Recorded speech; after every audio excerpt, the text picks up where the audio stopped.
Phishing ബാറിൻ്റെ പുതിയ വീഡിയോയിലേക്ക് എല്ലാ സുഹൃത്തുക്കൾക്കും സ്വാഗതം. ഞാൻ ഇവിടെ പറയാൻ പോകുന്നത് റിവർ കിങ്ങിൻ്റെ ഒരു അടിപൊളി ഹാൻഡ് മെയ്ഡ് സോഫ്റ്റ് ഫ്രോഗിനെ കുറിച്ചാണ്. കിഡുമായിട്ടുള്ള കളറോട് കൂടിയിട്ടാണ് ഈ ഡിസൈൻ ചെയ്തിട്ടുള്ളത്. ബ്ലൂവും ബ്ലാക്കും ഗ്രീനും ചേർന്നിട്ടുള്ള അടിപൊളി അട്രാക്റ്റീവായിട്ടുള്ള കളറാണ് കൊടുത്തിട്ടുള്ളത്. ഇതിൻ്റെ കണ്ണുകൾ കണ്ടോ? റെഡിൻ്റെ മുകളിൽ ബ്ലാക്ക് ഡിസൈൻ ചെയ്തിട്ടുള്ള അടിപൊളി ഭംഗിയുള്ള ഒരു കിഡിലൻ ഫ്രോഗാണ് റിവർ കിങ്ങിൻ്റെ ഈ സോഫ്റ്റ് ഫ്രോഗ്.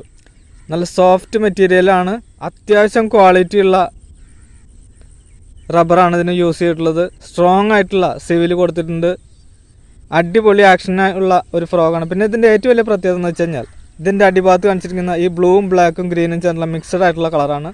ഈ ഹുക്കുകൾ അല്പം പതിഞ്ഞു പോയിട്ടുള്ളതുകൊണ്ട് സാധാരണ നമ്മൾ കാസ്റ്റ് ചെയ്ത് ഹുക്കപ്പ് ചെയ്യുന്നതിനായിട്ടും കൂടുതൽ സമയം കൊടുത്തതിന് ശേഷം വേണ്ടി മാത്രമേ നമുക്ക് ഹുക്കപ്പ് ചെയ്യാൻ പാടുള്ളൂ, അല്ലെങ്കിൽ മീൻ മിസ്സാവാനുള്ള ചാൻസ് ഉണ്ട്. ഇതിൻ്റെ ഡീറ്റെയിൽ ആയ കാര്യങ്ങൾ ഞാൻ നിങ്ങൾക്കിപ്പോൾ കാണിച്ചു തരുന്നതാണ്. റിവർ കിങ്ങിൻ്റെ ഹാൻഡ് മെയ്ഡ് ഫ്രോഗാണ്. 8.5 ഗ്രാമാണ് ഇതിൻ്റെ ഭാരം. 4.5 സെൻറ്റിമീറ്റർ നീളമുള്ള ഫ്രോഗാണ്. റിവർ കിങ് എപ്പോഴും നമ്മളോട് പറയുന്നൊരു കാര്യം, നിങ്ങൾ ഈ ഫ്രോഗ് ഉപയോഗിച്ചതിന് ശേഷം ഉണക്കി സൂക്ഷിക്കുക എന്നുള്ളതാണ്. ഇതിൻ്റെ വില വരുന്നത് 300 രൂപയാണ്. അപ്പോൾ എല്ലാവരും ഈ കിഡിലൻ ഫ്രോഗ് വാങ്ങി ഉപയോഗിക്കുക. എൻ്റെ ചെറിയ വീഡിയോ നിങ്ങൾക്ക് ഇഷ്ടപ്പെട്ടെങ്കിൽ ലൈക്ക് ചെയ്യുക, സബ്സ്ക്രൈബ് ചെയ്യുക. പുതിയ വീഡിയോകൾക്കായി ബെൽ ഐക്കൺ എനേബിൾ ചെയ്യുക. താങ്ക്